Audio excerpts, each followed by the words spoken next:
গুনাহ করে আপনি একটি ভুল কখনো করবেন না প্রিয় ভাইয়েরা আমার। আপনি যদি গুনাহ করে এই ভুলটি করেন তাহলে কিন্তু আপনি মারাত্মক বিপদের মধ্যে পড়ে যাবেন, আপনি কিন্তু মুসিবতের মধ্যে পড়ে যাবেন। In the day of judgement আপনি কিন্তু কিয়ামতের দিন তখন কঠিন ধরা খেয়ে যাবেন আল্লাহর হাতে। আপনার কিন্তু জাহান্নাম ছাড়া আর কোনো উপায় থাকবে না, জাহান্নাম ছাড়া আপনার আর কোনো অপশনেই থাকবে না।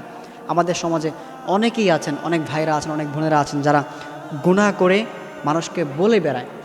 দেখা যায় সে হয়তোবা জিনা করেছে, তখন তার বন্ধুকে গিয়ে বলে বেড়ায় যে আমি তো আমার জীবনে এতগুলো মেয়ের সাথে আমি মেলামেশা করেছি, এতগুলো মেয়ের সাথে আমি সম্পর্ক করেছি, মানে এটা নিয়ে সে খুব প্রাউড ফিল করে, নিজেকে খুব বড় মনে করে। এরকম করে তার ফ্রেন্ড সার্কেল যারা আছে তাদের কাছে সে এই বিষয়টা শেয়ার করে। অথবা যে আমি তো তার 2 টাকা মেরে দিয়েছিলাম, আমি তো তার 1000 টাকা মেরে দিয়েছিলাম, আমি তো একজনকে এরকম করে ঠকিয়েছিলাম, মানে এরকম করে সে নিজেকে নিয়ে খুব প্রাউড ফিল করে। এরকম করে তার বন্ধুকে বলে বেড়ায় যে আমি এটা করেছি, আমি ওটা করেছি, আমি আমার জীবনে এই গুনাহগুলো করেছি, এতগুলো প্রেম করেছি, এরকম করে সুন্দর করে বলে বেড়ায়। প্রিয় ভাই, মনে রাখবেন, আপনি যে আপনার ফ্রেন্ডকে শেয়ার করতেছেন, আপনি যে আপনার বন্ধুকে শেয়ার করতেছেন, আপনার কিন্তু জাহান্নাম ছাড়া উপায় থাকবে না। আপনি যখন একজন সাক্ষী রাখতেছেন, আপনি আপনার ফ্রেন্ডকে বলতেছেন আপনি হয়তো জীবনে অনেক গুনাহ করেছেন, আল্লাহ তাআলা হয়তো আপনাকে মাফ করে দিবেন।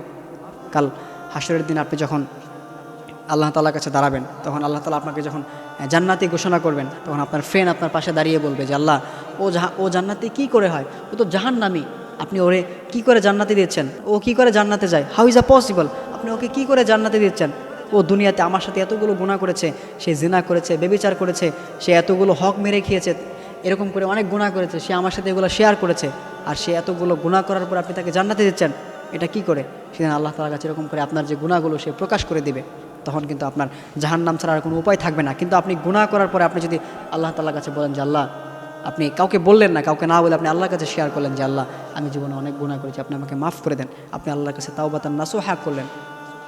আল্লাহ তাআলা কোরআনে বলে দিয়েছেন, ইয়া আইয়ুহাল্লাযীনা আমানু তুবু ইলাল্লাহি তাওবাতান নাসুহা, আপনি আল্লাহ তাআলার কাছে তাওবাতান নাসুহা করেন যে আল্লাহ তাআলা, আমি জীবনে অনেক গুনাহ করেছি, আমি আর জীবনে কখনো গুনাহ করব না, আমি জীবনে যে গুনাহগুলো করেছি সেই গুনার দিকে আমি আর কখনো যাব না, আমি একদম মন থেকে তওবা করলাম, আর জীবনে কখনো এটা করব না। এই যেরকম করে আল্লাহ তাআলার কাছে তাওবা করবেন, দেখবেন আল্লাহ তাআলা আপনাকে মাফ করে দিবেন। কিন্তু আপনি যখন আপনার বন্ধুকে শেয়ার করবেন আপনি জিনা করেছেন, আপনি এটা করেছেন, ওটা করেছেন, যখন আপনি শেয়ার করবেন তখন কিন্তু আপনার জাহান্নাম ছাড়া আর কোনো উপায় থাকবে না, জাহান্নাম ছাড়া কিন্তু আপনার আর কোনো অপশনই থাকবে না। সুতরাং প্রিয় ভাইরা আমার, আপনি জীবনে গুনাহ করেছেন, আপনি এটা করেছেন, আপনি ওটা করেছেন, সব নিজের মধ্যে রাখবেন, রেখে আপনি আল্লাহর কাছে বলবেন, দেখবেন আল্লাহ তাআলা আপনাকে মাফ করে দেবেন। কিন্তু শেয়ার করবেন না। আপনি যদি কারো কাছে শেয়ার করেন তাহলে কিন্তু আপনি বিপদের মধ্যে পড়ে যাবেন। আল্লাহ তাআলা আমাদের সকলকে এই বিষয়টা বুঝে এবং মেনে চলার তৌফিক দান করুন। আমিন।